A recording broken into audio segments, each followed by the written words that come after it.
The Balsillie School of International Affairs is a collaborative partnership between the University of Waterloo, Wilfrid Laurier University, and the Centre for International Governance Innovation, an international affairs think tank in Waterloo. The PhD in Global Governance program is a joint program between the University of Waterloo and Wilfrid Laurier University. The PhD program in Global Governance is, I think, distinct and unique because it's an interdisciplinary program. Unlike most of the other programs, both at Waterloo and most universities in Canada, which are discipline-based, our program is organized around the issue, the research agenda, the problem, the contemporary challenge of global governance. So, as such, we draw faculty and also our students come from many different disciplines. The interdisciplinary nature of the program was something that drew me to it initially.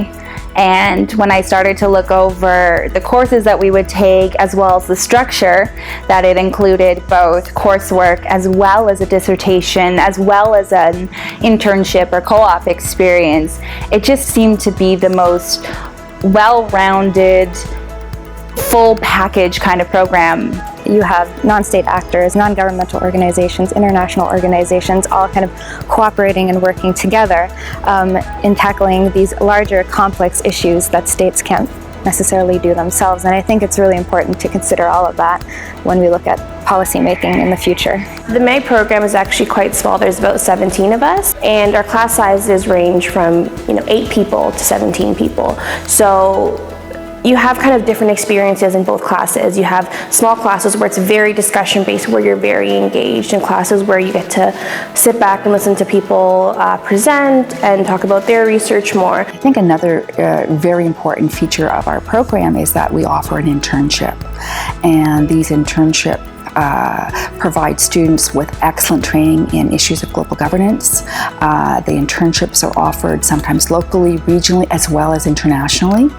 And one thing that we do notice with our Master of Global Governance students is that they're very successful at the time of graduation. The CG Junior Fellow Symposium will be a culmination of all of the work that the Junior Fellows have done starting in September. I did an internship at an institute called the Arctic Center, which is in northern Finland. It's in a town called Rovaniemi, which is just above the Arctic Circle.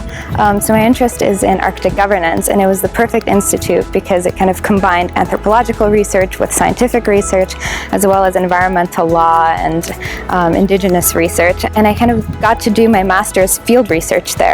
And ended up getting a job and stayed there for 2 years afterwards, doing research on indigenous peoples, on human rights and climate change, on women's rights. So it was really fascinating, and I got a real understanding of kind of the global issues that are at stake in the Arctic. So we have lots of students who are coming to the PhD program directly out of a master's degree in one of the cognate disciplines. But we also have a large number of students, up to half in the overall cohort, who have come to the PhD program from quite substantial professional experience in the public sector, both federally but also internationally. We have people who have worked for UN agencies and other international organizations. We have lots of people who come from the non-governmental organization, the NGO world, and the voluntary sector. We have activists. We have people who come from the private sector. So we have a wide variety of students who come to study together. The Balsillie School is something really special in Canada right now. I think there's no other program like it. And I spent a lot of time researching this before I went back for the PhD, and it's spot on. The professors are really great. They're really supportive. The funding is amazing. The fact that it's tied with a think tank as well as 2 universities actually is just, you can't find that anywhere else.